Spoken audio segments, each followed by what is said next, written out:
Good morning everyone. Welcome back to our online class again.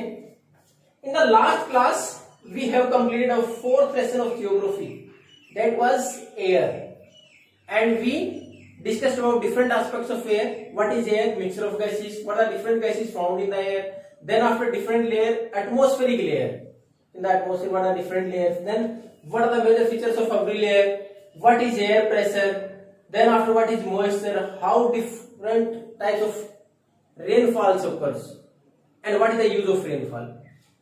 Now we are going to move towards our fourth lesson of history, that is the Mughal Empire. अब मुगल साम्राज्य, इससे पिछला lesson जो हमने पढ़ा था वो क्या था? द सल्तनत पीरियड, सल्तनत काल हमने पढ़ा था जहां सुल्तान रहे, शासन किया कहां कब से कब तक? 1206 से 1526 तक. उसमें हमने अलग अलग डायनेस्टीज पढ़ी थी, चाहे वो खलजी रही, चाहे स्लेव डायनेस्टी रही, चाहे हमारे पास तुगलक रहे, चाहे उसके बाद हमने लोधी डायनेस्टी, सैयद लोधी, तो हमने ये डायनेस्टीज पढ़ी थी. यानी हमने ये 5 डायनेस्टीज पीछे पढ़ी थी. अब उस सल्तनत काल के खत्म होने के उपरांत, यानी आफ्टर सल्तनत period, the new period of rule in India which came after the decline of सल्तनत पीरियड. सल्तनत 12 से 1526 हमारा नए शासन की शुरुआत हुई. कौन सा था? मुगल एम्पायर. किसने स्थापना की इसकी? बाबर ने इसकी शुरुआत की. अब सबसे पहले तो इतने बड़े साम्राज्य की स्थापना करना है. अब सबसे बड़ी चुनौती क्या थी? A large area like Indian subcontinent, भारतीय उपमहाद्वीप जैसा बड़ा area with a diverse group of person, इतने सारे हमारे विभिन्न धर्मों के, विभिन्न जातियों के, विभिन्न वर्गों के लोग रहते हैं. उसके बाद इतनी सारी संस्कृति, उसके ऊपर एक साथ शासन करना बहुत ही मुश्किल काम था. यानी इतना बड़ा साम्राज्य बनाना और उसको बरकरार रखना, एक बार का शासन करना चलो मान लिया, लेकिन उसके बाद उसको कंटिन्यू रखना बहुत मुश्किल टास्क था. और इससे पहले हमने देखा था कि कुछ समय के लिए, यानी जो सल्तनत काल के दौरान की अगर बात करें तो कुछ समय तक तो साउथ तक पहुंच गए थे, लेकिन वो उसको रिटेन नहीं रख पाए, अपने शासन को बरकरार नहीं रख पाए. लेकिन मुगलों ने इसको साबित किया. मुगलों ने इतने बड़े साम्राज्य की स्थापना भी की और उसको कंटिन्यू भी रखा और लंबे समय तक रखा. अब इसकी शुरुआत करें तो उन्होंने अपना साम्राज्य शुरुआत में तो कहां तक सीमित थे? वो आगरा और दिल्ली तक. यानी मुगलों ने भी शुरुआत में शासन की बात करें तो आगरा और दिल्ली तक ही सीमित थे. लेकिन इन द मिडल ऑफ और later half of the 16th century, later half, second half की बात करें, और सेकंड हाफ की मतलब 16th सेंचुरी 1550 के बाद, यानी 1550 के बाद उसकी बात करें तो मुगलों ने अपने शासन को धीरे धीरे दिल्ली से बाहर बढ़ाना शुरू कर दिया. और up to the last of 16th and 17th century, 17वीं शताब्दी के अंदर तो they nearly about control all over India as well as some parts of Iran, Iraq, Afghanistan. तो इंडियन सबकॉन्टिनेंट के ज्यादा हिस्सों के ऊपर उन्होंने शासन कर लिया. अब इतना बड़ा साम्राज्य स्थापित किया, उसको कंटिन्यू भी रखा और लंबे समय तक रखा. उसके साथ साथ इन्होंने जो गवर्नेंस की स्टाइल थी, यानी शासन करने की जो व्यवस्था थी, उसको भी इतना मजबूत बनाया जिसको कि आगे की सरकारों ने फॉलो किया.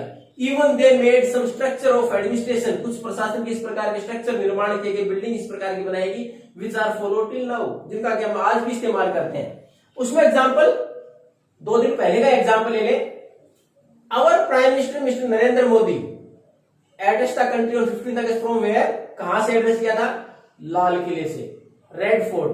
And which was the residence of Mughal empire during Mughal period. Mughal period के दौरान वो मुगल जो शासक था उसके रहने की जगह थी लाल किला, यानी it was also made by the Mughals. जो रेड फोर्ट जिसके ऊपर आज भी हमारे भारत के प्रधानमंत्री 15 अगस्त को पूरे देश को एड्रेस करते हैं, सबसे महत्वपूर्ण इमारतों में से एक, उसकी स्थापना भी किसने की थी? मुगलों ने की थी. जामा मस्जिद जो हमारे भारत की सबसे बड़ी मस्जिद है, किसने की? मुगलों ने की. उसके बाद अगर एक बात और करें, जो हमारे वर्ल्ड के 7 अजूबे जिनको हम काउंट करते हैं उनमें से एक ताजमहल किसने निर्माण किया? मुगलों ने किया. तो हमारे यहाँ मुगलों ने उसके साथ साथ कुछ स्ट्रक्चर इस प्रकार के निर्माण किया जिसको कि आगे भी इग्नोर नहीं किया जा सका. उसके साथ साथ शासन व्यवस्था भी इस प्रकार की थी जिसको लंबे समय तक बनाए रखा गया. और बाकी आगे आने वाले शिक्षक जो थे, उनके बाद जो शासक आए, बाद में जो सरकार है, उनको फॉलो करना पड़ा, यानी उन्होंने भी उनका पालन किया.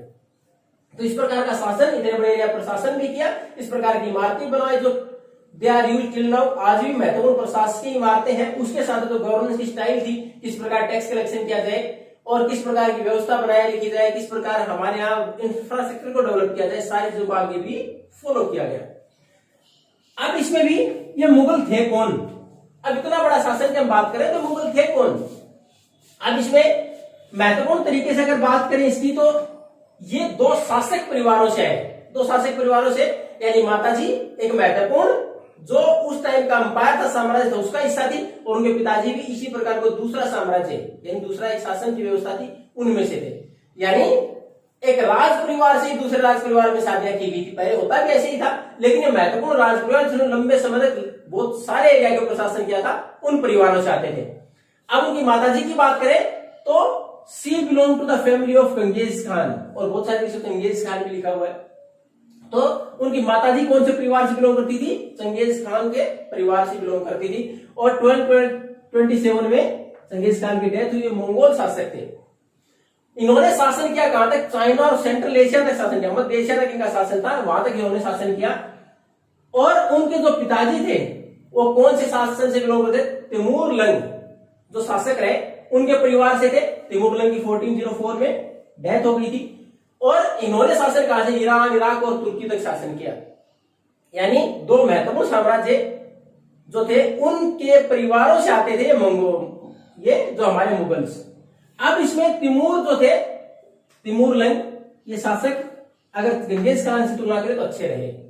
अब मुगल नहीं चाहते थे कि उनकी पहचान यहां से आए, मुगल आए कहां से, मंगोल से मुगल बनाए, लेकिन मुगल कभी नहीं चाहते थे कि हमारा नाम मंगोल शासकों के नाम पर पड़े। उसका कारण क्या था, आपकी बुक में उसको मेंशन कर रखा है, क्योंकि ये जो शासक रहे, ये कोई ज्यादा अच्छे शासक नहीं थे। ही किल्ड न्यूमरस पीपल, बहुत सारे लोगों को मारा था इन्होंने। और इवन मैसेकेड का तो बहुत सारे लोगों को एक साथ मार देना, नरसंहार करना, यानी ये कोई अच्छे शासक नहीं रहे, अत्याचारी शासक रहे, बहुत सारे लोगों को मारा गया था। वो नहीं चाहते थे कि इस प्रकार के शासन के नाम से हमें जाना जाए, यानी कहीं ना कोई इंप्रूवमेंट चाहते थे अपने शासन में। और दूसरी तरफ वो गर्व महसूस करते थे जब उनको ये माना जाता कि they belong to the dynasty of Timur Lang, कि वो उस रियासत से आते हैं, यानी उससे इनका आगे की जो शासन व्यवस्था चल रही है तो उसके ऊपर वो गर्व करते थे, क्योंकि ये कहीं ना कहीं इससे अच्छे शासक रहे। यानी पिताजी के नाम से ही इन्होंने शासन को आगे बढ़ाने का प्रयास किया और उसी के नाम से अपने आप को गर्व महसूस करते शासन चलाने में। और उनमें एक गर्व की बात क्या थी कि पहली बार दिल्ली पर अगर मंगोल ने शासन किया तो ये तिमूर-लंग ने किया था, जिसने 1398 में भारत पर आक्रमण किया, और उसके बाद कुछ समय के लिए एक बार वो दिल्ली पर पहली बार कब्जा किया गया था। तो इस वजह से वो चाहते थे कि बाद में जो शासन किया तो इसके ऊपर वो गर्व महसूस करते थे। अब इसके साथ इन्होंने अपनी व्यवस्था को बनाए रखने के लिए देखोगे कि इन्होंने इनको तो बिल्कुल भुला दिया, इसके साथ तो कोई रिलेशन ही नहीं रखा। अब तिमूर-लंग उन्होंने कितना इंपॉर्टेंट है, हर जो शासक रहा मुगल शासक उसने एक पिक्चर बनाई अपने शासन के दौरान, एक पिक्चर बनवाई जिसमें कि तिमूर-लंग को सेंटर में रखा। तिमूर-लंग को बीच में रखने के बाद उसके बाद 1 by 1 every ruler of Mughal dynasty, Mughal जो शासक रहे इन्होंने अपने परिवार के हर शासक ने अपनी पिक्चर बनवाई, यानी ऐड होते चले गए। यानी पहले तिमूर-लंग के साथ अगर भारत की बात के शासन किसे, बाबर ने, उसके बाद हुमायूं के बाद अकबर के बाद जहांगीर के बाद शाहजहां के बाद औरंगजेब। तो उसी सीरीज में तिमूर-लंग बीच में है उस पिक्चर के। जैसे पहले बाबर आए, बाबर ने उनके साथ एक पिक्चर बनवाई, उसके बाद जैसे ही बाबर के बाद हुमायूं आए उन्होंने पिक्चर बना ली, तो बाबर उसके बाद हुमायूं नेक्स्ट टाइम में ऐड हो गई, उसके बाद जैसे ही अकबर आगे ऐड होते, इस प्रकार एक सर्कल बना दिया गया। उसके पहले के जो शासक थे उन्होंने बाद में शासन नहीं किया, तो उनकी भी पिक्चर साथ में है। और ये आपकी बुक के अंदर पिक्चर नंबर 2 जो दूसरा नंबर का चित्र दे रखा है उसमें सारा मेंशन है, सारी पिक्चर्स दिखा रखी हैं। तो ये किसके साथ गर्व महसूस करते, तिमूर के साथ अपने नाम को ऐड करना, उसमें गर्व महसूस करते थे। उसके साथ इन्होंने पिक्चर्स भी बना रखी है एक मेंटेन करने के लिए इस डायनेस्टी को, कि हम किस प्रकार आगे शासन बढ़ाते हुए आए हैं। और अब हम आगे इन्होंने किस प्रकार अपना शासन बढ़ाया, किस प्रकार अलग अलग शासक रहे, कब से कब तक रहे, इसको हम कंटिन्यू करेंगे हमारी नेक्स्ट क्लास में।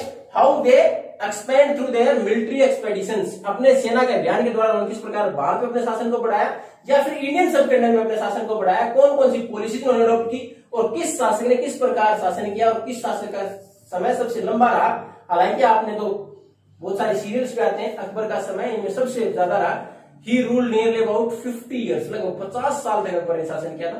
Eight the age of 13 he became the emperor, 13 साल की उम्र में शासक बन गया था। हालांकि उससे छोटे बने थे कौन, जिन्होंने पहली शुरुआत की थी, बाबर तो 12 साल में बन गए थे।